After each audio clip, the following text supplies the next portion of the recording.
Rieccoci qui per il primo appuntamento settimanale con Sulla Notizia, largamente dedicato alle vostre opinioni, ai vostri commenti sui fatti del giorno. E intanto partiamo da lì.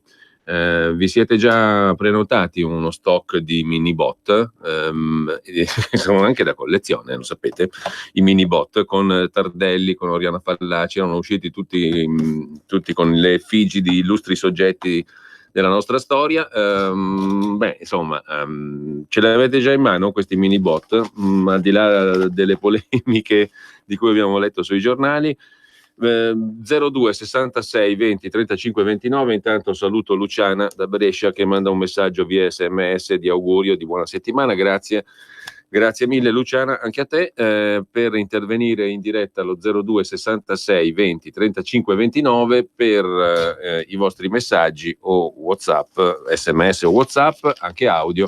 Il numero è il 346 6427 756. Sta partendo adesso il nostro programma per leggere i messaggi. Intanto velocemente diamo uno sguardo anche alla prima pagina dell'agenzia ANSA. Al via gli orali, debuttano le 3 buste, finiti gli iscritti, i 520.000 candidati si preparano all'ultimo test, addio alla tesina, e poi dal primo piano dell'agenzia ANSA la scossa di terremoto avvertita a Roma 3.6, epicentro a 3 chilometri da Colonna, e dalla Turchia notte di festeggiamenti a Istanbul per Imamoglu, i sostenitori in festa dopo la sua rielezione a sindaco. Poi c'è ancora la questione dei mini bot, stop di Giorgetti, scrive l'agenzia ANSA, e poi i giochi 2026. Milano Cortina sognano oggi il voto decisivo. Per quanto riguarda invece, stiamo ancora sfogliando i giornali, la pagina degli esteri del Corriere della Sera, c'è da segnalare il data room di Milena Gabbanelli sulla via polare della seta, le mosse della Cina, il tunnel da record sotto il Baltico, i giacimenti minerari in Groenlandia e il controllo dello spazio aereo della NATO, le strategie per sfruttare i mari artici liberati dal ghiaccio. Le prime prenotazioni online, 50 euro, sono state vendute dopo l'annuncio ufficiale. Il più lungo tunnel sottomarino del mondo, 100 chilometri, sarà scavato dal 2020 sul fondo del Mar Baltico, fra la capitale estone Tallinn e quella finlandese Helsinki. Lo scaveranno e pagheranno quasi tutto i cinesi. 15 miliardi di euro, più di 100 milioni offerti da un'impresa saudita. L'investimento a oltre 6.300 chilometri da Pechino non è lontano dalla loro via della seta marittimo-terrestre, che dovrebbe collegare 60 paesi di 3 continenti. Uno dei suoi tratti vitali sarà la via polare della seta, che sfrutterà i mari artici, sempre più liberi dai ghiacci, grazie al riscaldamento del clima. Oggi, scrive il Corriere della Sera, da Shanghai a Rotterdam, attraverso la rotta tradizionale del canale di Suez, bisogna navigare per 48-50 giorni. Con la via polare si scende a 33. Accorcerà di una settimana anche il passaggio che unisce Atlantico e Pacifico, costeggiando Groenlandia, Canada e Alaska, rispetto alla rotta attraverso il canale di Panama. Navi cinesi hanno già collaudato entrambe le rotte. A fine maggio il vice primo ministro russo Akimov ha annunciato che anche Mosca potrebbe unirsi al progetto cinese. La Cina è pronta a fare il suo gioco, marcare la sua presenza commerciale, politica e militare nel mondo e sfruttare il sottosuolo dell'Artico. Parliamo del 20% di tutte le riserve del pianeta, fra cui petrolio, gas, uranio, oro, platino, zinco. La Cina ha commissionato i rompighiaccio, fra cui uno atomico da 152 metri, costo 140 milioni di euro, il più grande al mondo di questo tipo. Potrà spaccare uno strato di ghiaccio, spesso 1,5 metri. La Cina ha iniziato anche i test per l'Aquila delle Nevi, un aereo per i voli polari. Sta studiando cosa può combinare un sommergibile che emerga dai ghiacci. Così per quanto riguarda la via polare della seta. Mentre Trump rilancia la cyberguerra, un'ondata di attacchi sull'Iran, colpiti snodi dell'intelligence per l'abbattimento del drone. Intanto diamo uno sguardo veloce anche ai messaggi WhatsApp. Amici, dite a Salvini o chi per esso di dare l'input ai comuni, fate lavorare quelli che cazzeggiano negli alberghi. Le nostre città sono sporche e degradate, mandatemi ad aiutare operatori ecologici, giardinieri, operai del comune, fateli lavorare, non ne possiamo dei fannulloni. E ancora, se la Commissione europea, scrive un altro ascoltatore, Raimondo da Padova, si opponesse a un divieto ai mini bot, dovrebbe per coerenza vietare alla Francia di stampare e utilizzare i due tipi di franco africano e polinesiano, il franco delle Comore. Se posso, aggiungerei al punto espresso prima sui mini bot, i paesi africani che usano il franco controllato dalla Banca Centrale Francese potrebbero utilizzare anche loro lo strumento mini bot per i loro mercati interni per affrancarsi dalla moneta coloniale. Poi c'è un altro ascoltatore, anzi ascoltatrice, Lella. Da tempo il chiodo fisso del signor Pansa è Matteo Salvini, definito dittatore. Se così fosse, gli avrebbe già tappato la bocca, come succede in Turchia ai giornalisti ostili a Erdogan. Linee libere 02 66 20 35 29 se avete voglia di parlare, se no continuiamo a leggere naturalmente, perché le alternative in radio sono due: o si parla o si legge.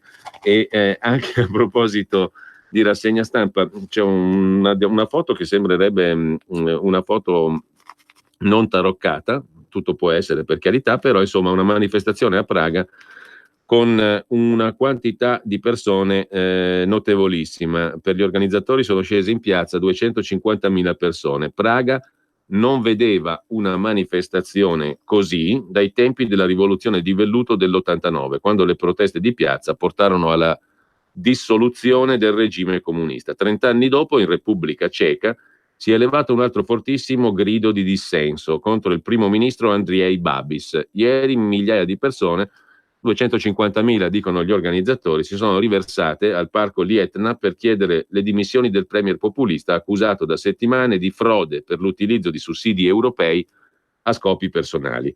10 anni fa Babis, imprenditore miliardario, in politica dal 2011, spesso paragonato a Trump, avrebbe costruito un hotel e un centro conferenze fuori Praga coi soldi ottenuti dall'Unione Europea. Ad aprile, informato dell'indagine, il governo ha sostituito il ministro della giustizia. Secondo i critici, un tentativo di Babis di influenzare il procedimento giudiziario. Dimettiti, ne abbiamo abbastanza, non abbandoneremo la democrazia, alcuni degli slogan di ieri. Babis respinge ogni accusa e ha il sostegno del presidente Miloš Zeman. Non ha alcuna intenzione di lasciare l'incarico. Sulla stessa pagina degli esteri del Corriere della Sera, poi un servizio su Angela Merkel, sovrana, ma l'erede crolla. L'erede è Annegret Kramp-Karrenbauer. La cancelliera è ancora in cima al gradimento dei tedeschi, ma Kramp-Karrenbauer scivola all'11° posto, secondo il copresidente dei Verdi Habeck. Secondo per popolarità Robert Habeck, copresidente dei Verdi, è al secondo posto, guadagna 4 punti rispetto a gennaio, scrive appunto il Corriere della Sera. Mentre c'è quest'altra storia brutta della turista inglese aggredita sui Navigli a Milano, mi hanno violentata, denuncia la vittima, 44 anni, disabile, compirà 45 anni ad agosto, ha una forma di disabilità a conseguenza di una malattia e di interventi chirurgici. Nel pomeriggio di ieri sarebbe dovuta tornare a Londra dopo una vacanza a Milano, è rimasta qui per denunciare uno stupro subito nella notte in via Conca del Naviglio. Nel resoconto della turista inglese, non privo di passaggi confusi, la violenza sarebbe avvenuta intorno alle 3:30. Alle 6 un residente l'ha notata stesa a terra nel parchetto pubblico. Si è avvicinato, la donna ha farfugliato qualcosa, lui ha chiamato le forze dell'ordine. Sono arrivati i carabinieri, la donna saliva su un'ambulanza con destinazione la clinica Mangiagalli. Aveva segni sul collo, forse causati da graffi.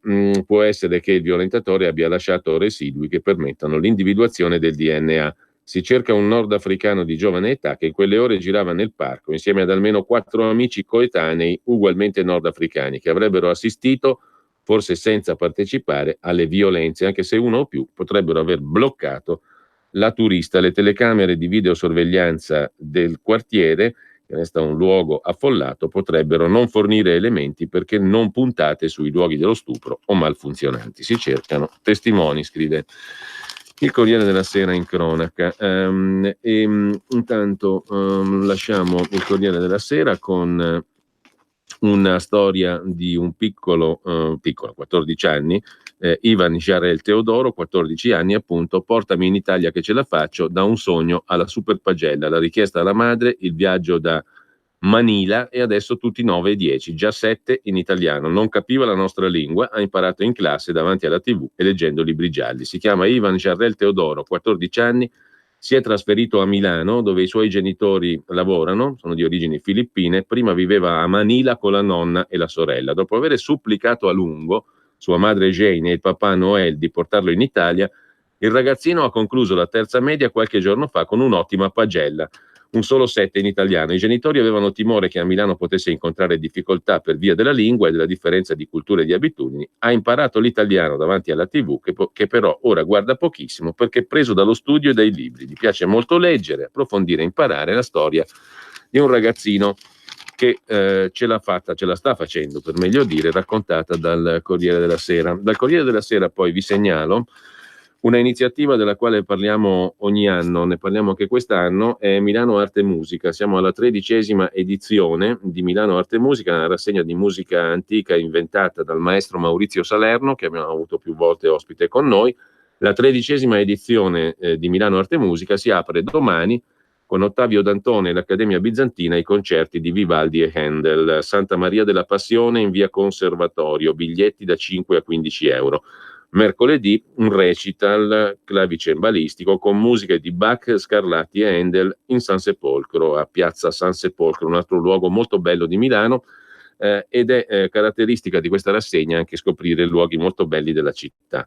La 13ª edizione, il programma completo, lo trovate su milanoartemusica.com. Ripeto, milanoartemusica.com per chi sta qui fino ad agosto, tutto agosto, perché si passa l'estate a Milano o comunque nell'arco di tutta l'estate ci sono appuntamenti di musica straordinariamente interessanti. milanoartemusica.com. Mentre c'è una storiaccia brutta in quel di Cremona, intanto un altro messaggio, Fabrizio da Sabio Chiese: Pansa come lotta continua negli anni 70, istiga l'uccisione di Salvini come fece Sofri col commissario Calabresi, che declino penoso, scrive Fabrizio. Perché non c'è ancora un governo unito e compatto, si domanda invece un altro ascoltatore. Mentre dicevamo c'è un'altra storiaccia di cronaca, oggi hanno arrestato un padre per una brutta storia di violenza su una bambina in quel di Salerno, se non ricordo male. E c'è invece un'altra storiaccia a Cremona, interrogato in ospedale il 37enne Quau Jacob Dagnon ha negato di avere ucciso la figlia Gloria di 2 anni nella casa di via Massarotti. Ha detto di essere stato inseguito da un ladro che avrebbe colpito a morte la bambina e ferito lui. Gli investigatori sono in cerca di riscontri, intanto emergono particolari sulla sua separazione dalla moglie che, picchiata, aveva raccontato in ospedale che suo marito era diventato violento e uno dei motivi delle liti era che lui aveva una seconda famiglia in Costa d'Avorio alla quale inviava periodicamente denaro, scrive la provincia di Cremona. Mentre resta grave la bimba col tetano, qui siamo invece all'Arena di Verona, è sempre in gravi condizioni la bambina di 10 anni di Povegliano, rimasta infettata dal tetano dopo una sbucciatura a un ginocchio che si era procurata giocando con gli amici. La piccola, che non era stata vaccinata, è ricoverata nel reparto di terapia intensiva pediatrica di Borgo Trento, è intubata e la prognosi rimane riservata. I genitori sono stati sollecitati più volte a regolarizzare le vaccinazioni, ma avevano rifiutato. Polemica per i Novax. Mentre escono dati shock nell'anno scolastico a Verona sulla anoressia. 112 nuovi casi con 5 persone in pericolo di vita. Arriva il caldo africano in tutto il nord fino a 40 gradi e poi vi segnalo intanto dall'Adige, il quotidiano locale del Trentino Alto Adige, appunto, una intervista al comandante regionale delle Fiamme Gialle della Guardia di Finanza, il generale Ivano Maccani, sulla caccia ai tesori dell''ndrangheta anche in Trentino Alto Adige. Segnali da monitorare: in Trentino circola molto denaro contante. La nostra società prenda coscienza che il fenomeno mafioso è una realtà con la quale prima o poi faremo i conti.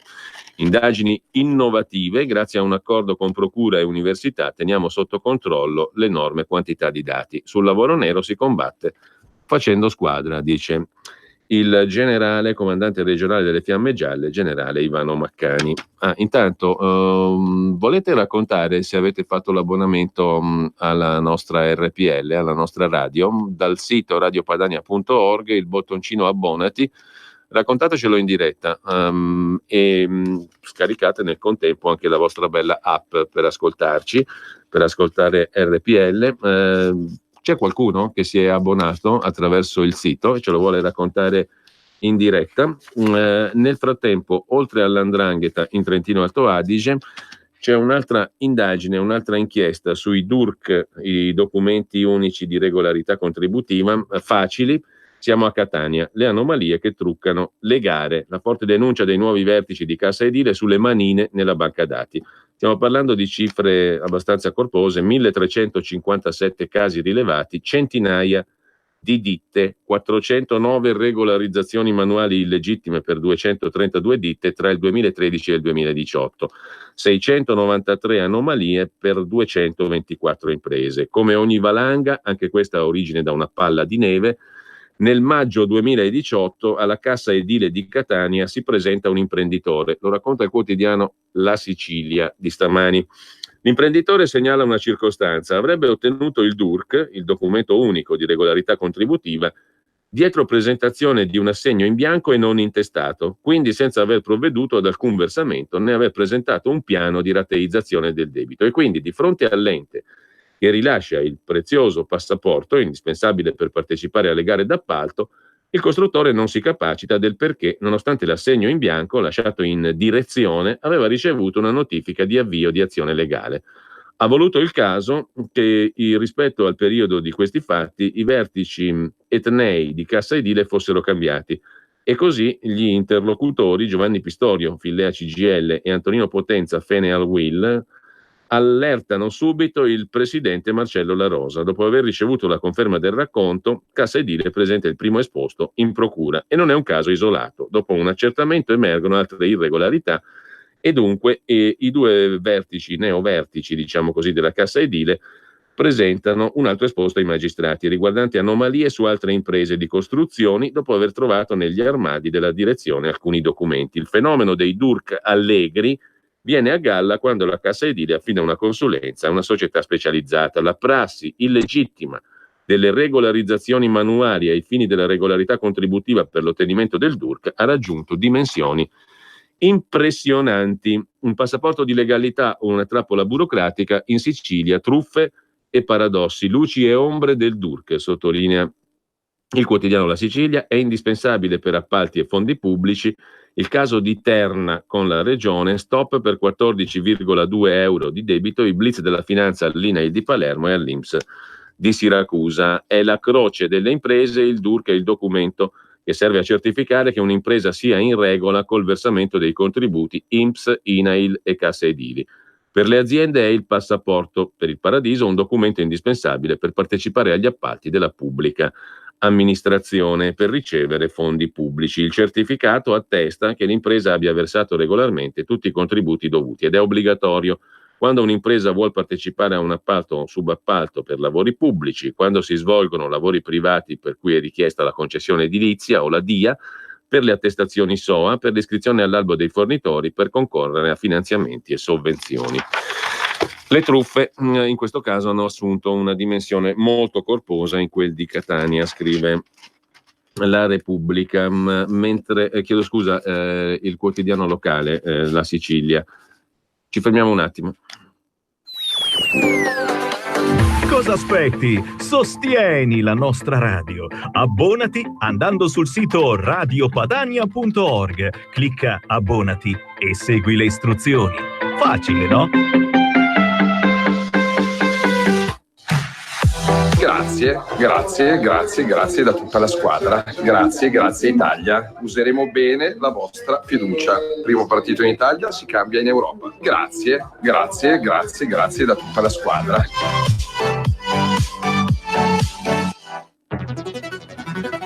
E lucevan le stelle. Sì, lo so che per realizzare tutti i progetti della Lega per l'Italia non bastano certo 2 parole, ma i 2 per 1000. Gli italiani sanno tutto e sanno pure che il codice per destinare alla Lega il 2 per 1000 è D43 e che lo si deve scrivere sulla dichiarazione dei redditi. Donar il mio solo pensiero, firma www.2per1000lega.it. Wow, che bella casa! Finalmente mi hai invitato! Chi ha parlato? Sono la Digital Radio, quella del sistema DAB+. E che ci fai qui? Non abiti nella mia auto. Ma io sono ovunque, anche in casa. Basta avere l'apparecchio giusto, con tanti contenuti extra e con il suono perfetto. Vivi anche in casa tutta la magia della Digital Radio. E ricorda, dal 2019 il sistema DAB+ è in tutte le auto nuove. Dibidi dobidi dab. Anche Radio Padania è in Digital Radio. Per la tua pubblicità su Radio Padania Libera, scrivi a spot@radiopadania.net. Porta con te ovunque RPL. Scarica l'applicazione su smartphone o tablet dal tuo store o dal sito radiopadania.org. Cosa aspetti?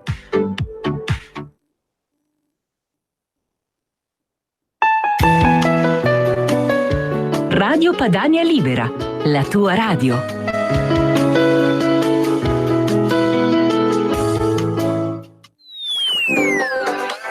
Cosa aspetti? Sostieni la nostra radio. Abbonati andando sul sito radiopadania.org. Clicca abbonati e segui le istruzioni.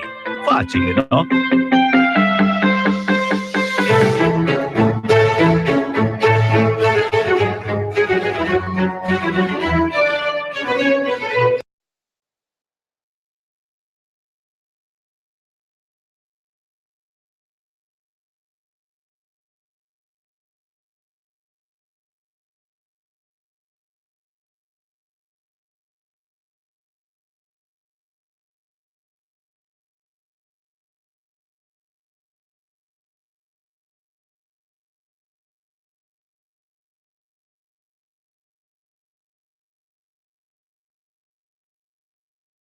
Opera 3 di Handel, che sono in programma questa domani sera, anzi, per l'inaugurazione della 13ª edizione di Milano Arte e Musica in Santa Maria della Passione. Domani, appunto, Ottavio Dantone, con la sua Accademia Bizantina, che dirige, proporrà al pubblico milanese, o comunque al pubblico di Santa Maria della Passione in via Conservatorio, tra le altre cose, anche questi concerti grossi opera 3 di Handel, oltre ai concerti per archi e per viola d'amore di Vivaldi. Non dovrei dirlo io, però non penso di poter essere confutato se indico Milano Arte e Musica come il più importante festival italiano di musica antica, dice Ottavio Dantone, appunto, che aprirà la 13ª rassegna, la 13ª edizione della rassegna inventata dal maestro Maurizio Salerno. Mercoledì recita al clavicembalo, una doppia inaugurazione, e appunto domani invece avremo i concerti per archi e viola d'amore di Vivaldi e i concerti grossi opera 3 di Handel.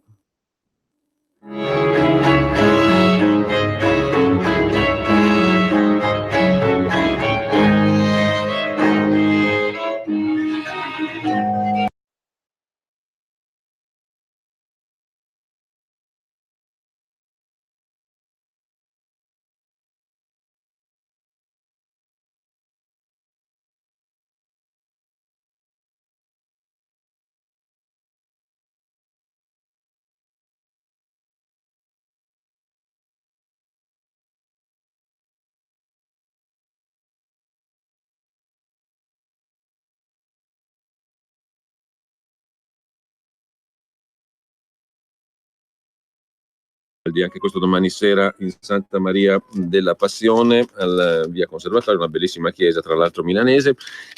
Intanto torniamo ai quotidiani. Oggi non c'è nessuno che interviene, poi oltretutto va anche detto che non è necessario intervenire, sia ben chiaro, se uno non ha voglia di intervenire non interviene sui fatti del giorno. Questo però a maggior testimonianza del fatto che questa rubrica non ha snaturato niente e nessuno, lo spazio è a vostra disposizione e ne fate assolutamente quello che volete, compreso il silenzio, perché il silenzio è una forma di interlocuzione molto importante e anche molto eloquente. Sono più eloquenti i silenzi a volte delle parole e non è un modo di dire. Intanto sulla storia di Di Maio e Di Battista stia al suo posto, ne abbiamo già dette tante, e Landini che si rivolge alla Lega. Trattiamo se parla a nome del governo, dopo la convocazione dei sindacati annunciata dal vice premier Salvini, ma i 5 Stelle attaccano il leader della CGIL, Landini, fa politica contro i lavoratori.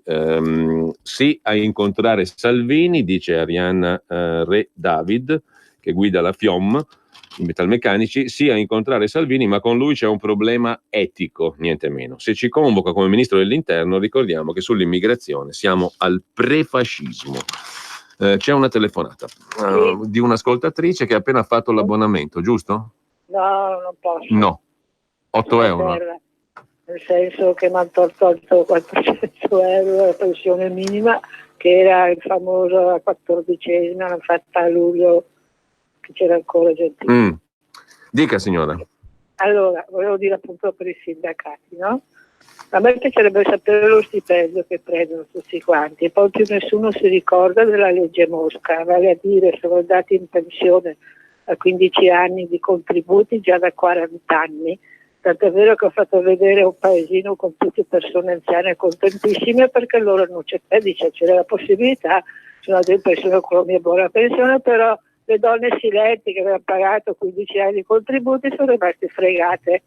Quindi cari signori sindacati, perché poi erano dipendenti della scuola, dello Stato, delle ferrovie, perché erano in surplus, non c'erano tantissimi, c'erano troppi, per risparmiare li hanno mandati tutti in pensione. Bel risparmio. Grazie Grazie anche a lei. C'è un'altra telefonata 02 66 20 35 29. Pronto? Sono Gianni da Genova, ciao Giulio. Ciao Gianni. Buon San Giovanni Battista a tutta la radio e alla Lega che è utile. Grazie. Poi comunque per quanto riguarda la riforma della giustizia abbiamo visto subito che il presidente emerito Mattarella ha voltato pagina. Invece di avere la cravatta nera all'Arena di Verona aveva il papillon. Se quello lì è cambiare pagina.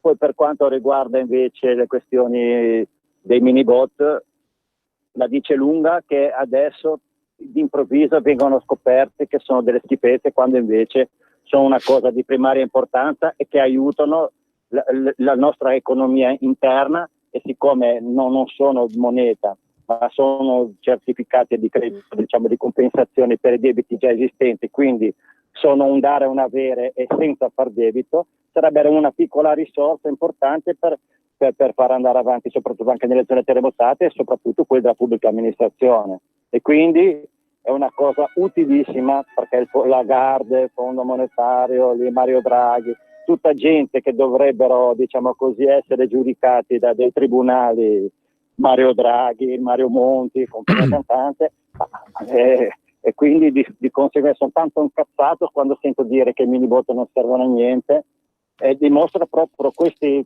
belle voci così che fanno interesse delle multinazionali, che invece sono importantissime, almeno sono una piccola parte. Poi logico, noi abbiamo distrutto la nostra sovranità monetaria già con Beniamino Andreatta, non Beniamino Gigli, Beniamino Andreatta e Ciampi. Comunque sarebbe interessante fare una riforma della giustizia con quella musica di Handel. Beh, interessante, sì, comunque più interessante di certe ipotesi circolanti. Comunque 02 66 20 35 29, grazie Gianni. Abbiamo un'altra telefonata, pronto? Pronto? Buongiorno. Ciao Giulio, volevo leggerti 2 righe di un giornalista e dopo un commentino per te. Mi si dice che con l'avvento dei mezzi elettronici il mestiere cambia, che il giornalismo spettacolo ha inquinato l'etica della professione e che presto scompariranno quelli che, come me, vanno ancora in giro per il mondo con la pretesa di inseguire qualche piccola verità. Certo, è tutto vero e mi dispiace, ma sono anche convinto che, nonostante l'ipermaterialismo e la grande amoralità che dominano attualmente ogni aspetto della vita, i valori di fondo dell'animo umano restano anche Questo mestiere, come altri, in barba a tutti i computer che infredoliscono la vita, può continuare a essere fatto con calore e passione, può continuare a essere visto come una missione, un servizio pubblico, un modo di vivere. E più la televisione porterà con immediatezza, ma anche con superficialità nelle case di tutti, gli avvenimenti del mondo ridotti in pillola, più ci sarà bisogno di quelli che vanno a vedere, ad annusare, a commuoversi per una qualche storia vicina o lontana da raccontare a chi ancora avrà voglia di ascoltare. Ascolta, Sì. Questa radio qui, no? Sì.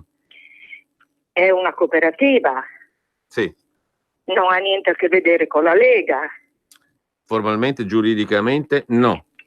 Ecco, allora è anche molto meglio che ci sia almeno una persona che proprio iscritto alla Lega non è, tanto per giustificare questa imparzialità e questa distanza, giusto? Ecco, allora, questo signore che ha scritto queste righe qui è un Tiziano Terzani, che era un ottimo giornalista, sì. Giusto? Allora, noi qui abbiamo bisogno di giornalisti e quelli che chiamano e che insomma così, io ho sentito tante di quelle critiche, scusami se te lo dico, ma incomincio a essere stufa.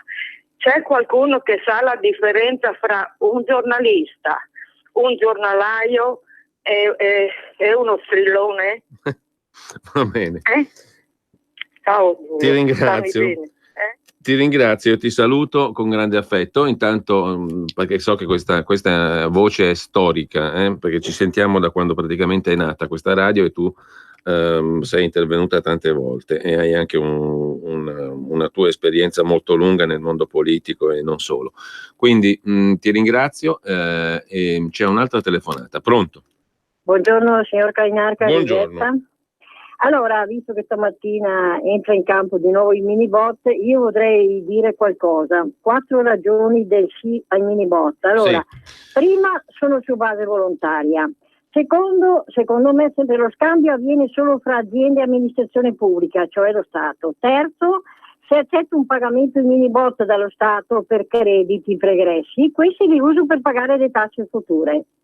Quarto, risultato finale, entro 2 o 3 anni questi minibot diventano euro sicuri. Tutto qua, la saluto, arrivederci. Bene, grazie anche a te Elisetta e intanto poi c'è un'altra notizia da Repubblica.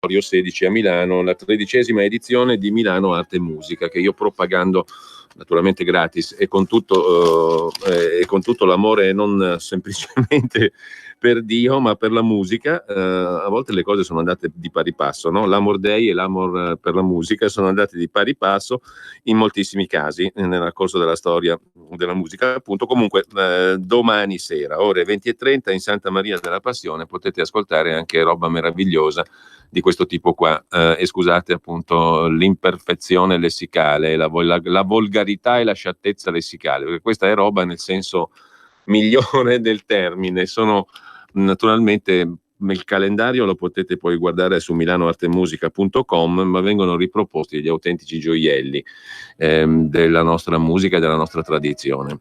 Musica antica, ma non solo.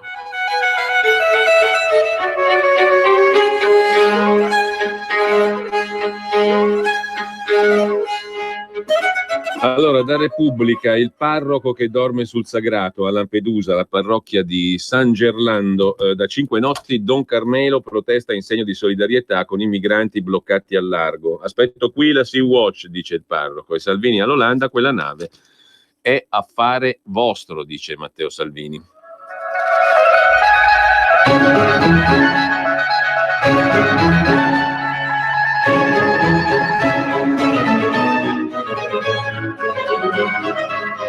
avremo con noi il maestro Salerno come tutti gli anni per parlare di questa bellissima rassegna. Saltabecchiamo in occasione del concerto inaugurale della 13ª edizione di Milano Arte e Musica domani in Santa Maria della Passione in via Conservatorio 16. Saltabecchiamo tra Handel e Vivaldi. Questi erano i concerti grossi opera 3 di Handel che fanno sempre parte del programma di domani sera insieme ai concerti per archi e viola d'amore di Vivaldi.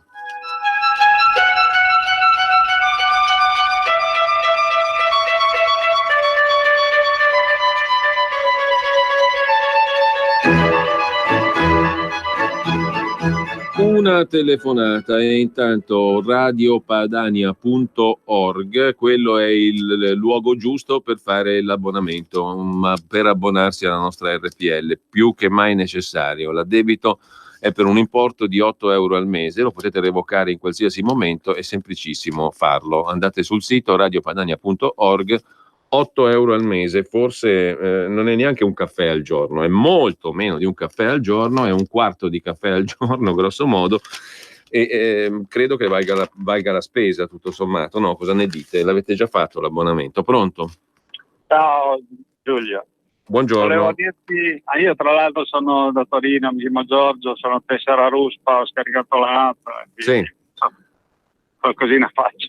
Sì, ti ringrazio. No, figurati, fate un lavoro troppo importante, poi io ti trovo veramente, concordo al 90% con quello che dici. Meno male che c'è il 10. Meno male che c'è il 10. Il 10, non so se qualche anno fa io ti avevo parlato riguardo alla storia delle Torri Gemelle, tu hai classificato spazzatura quelle notizie, non so se nel frattempo hai cambiato un po' opinione, ma non importa. Quello che volevo dirti invece adesso è la storia dei mini bot. Allora, sì. Non so se vi ricordate quando c'erano i mini assegni. Sì. Mini assegni, nessuno ha mai detto niente, erano fatti dalle banche perché mancava liquidità. Ma poi ti dico un'altra cosa che secondo me andrebbe rimarcata. In Europa, che hanno l'euro, non sono tutti. Gli altri sono vivi e vegeti. Non è che se tu esci dall'euro cadi nel baratro. Fai parte dell'altro novero di nazioni che non hanno l'euro, punto. Certo. A meno di niente. No, io vorrei che fosse ben chiarito, perché sembra che se esci dall'euro, la cavalletta, il baratro, il demonio. Ma gli altri cosa fanno? Si suicidano? Sono quelli che vivono, anzi, quelli che non sono nell'euro hanno dei risultati migliori. Vabbè, niente. Ti ringrazio. No, in effetti, io dico, al di là di tutto, una discussione un pochino più laica, tra virgolette, meno ideologica, più ferma, più tranquilla su questa questione sarebbe ampiamente auspicabile, perché credo che nel campo delle cose politiche, economiche e finanziarie non ci sia la verità assoluta, no? Se uno è in buona fede. La verità assoluta sta da un'altra parte, se esiste, e quindi non appartiene certamente né al campo della politica né a quello dell'economia né a quello della finanza, tantomeno. Allora, la verità assoluta è la verità che conviene far credere al momento, diciamo, da parte di chi detiene le leve del potere, sostanzialmente. Poi, secondo me, invece, appunto, un bel dibattito franco e aperto sarebbe più che opportuno, senza guerre, senza ideologie in mezzo. Comunque, 02 66 20 35 29 per chi vuole intervenire in diretta. Noi ritorniamo un attimo da Vivaldi e ai suoi concerti per archi e viola d'amore.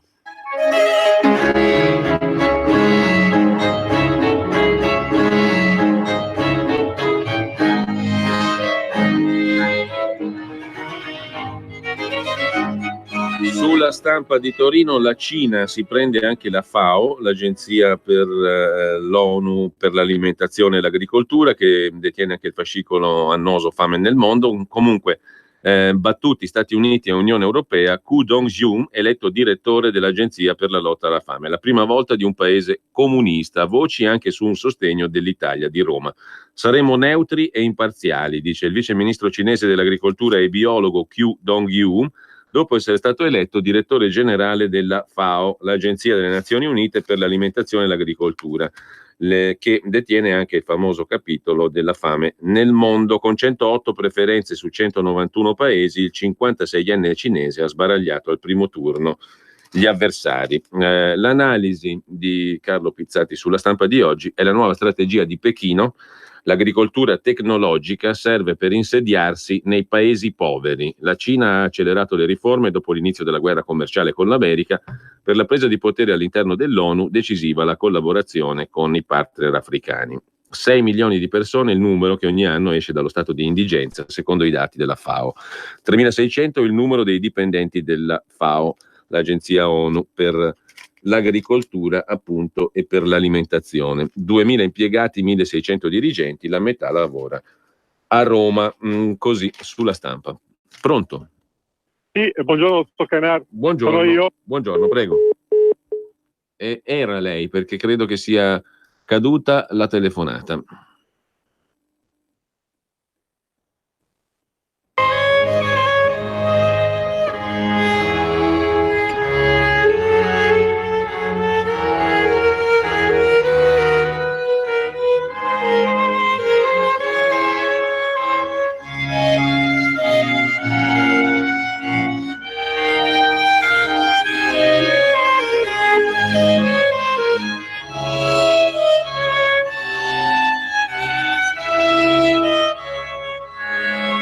Lasciamo di nuovo Vivaldi, Antonio Vivaldi, con i suoi concerti per archi e per viola d'amore. Domani sera in Santa Maria della Passione, 13ª edizione di Milano Arte e Musica, rassegna stupenda, bellissima, che caratterizza i mesi estivi centrali, luglio e agosto a Milano, giugno, luglio e agosto, insomma, che si protrae per tutto agosto in luoghi e in chiese stupende della città di Milano e spesso sconosciute. Comunque, 2 telefonate. Pronto? Pronto? Pronto? Sì, pronto, buongiorno, tocca a me? Mi sì, sente? La sentiamo, prego. Sì, buongiorno. No, io volevo che mi chiariste qualcosa. Una mezza idea ce l'ho già sul discorso di Giorgetti dei minibot. Allora, premesso che i giornalisti inventano, allora ci si accanisce sempre contro i giornalisti perché tanti giornalisti comunque inventano e via discorrendo, però io credo che tutto sommato qualcosa di vero alla base ci sia. Se Giorgetti ha detto queste cose, loro le hanno scritte, non credo che se le siano inventate, ecco. Quindi quello che io credo è che ormai questo governo stia veramente tirando proprio, ci sia veramente già in atto una crisi di governo, perché i 5 Stelle non ci lasceranno mai fare la flat tax, mai fare l'autonomia, mai fare tutto quello che noi con i 5 Stelle non riusciamo a governare e loro con noi non riescono a esprimere quello che magari vorrebbero essere, anche se secondo me non sanno neanche loro cosa sono. Quindi secondo me davvero dalle parole di Giorgetti oggi io non me li aspettavo, ecco, perché comunque dovremmo essere un partito unito e andare tutti nella stessa direzione. Quindi in sintesi lei dice siamo sulla crisi mi di dà governo. Un'idea, signor Cainarca, mi dà un'idea in più che questo governo ormai è già in crisi, cioè c'è già in atto una crisi di governo. Grazie mille, buon lavoro. La sua opinione, intanto c'è un'altra telefonata. Pronto?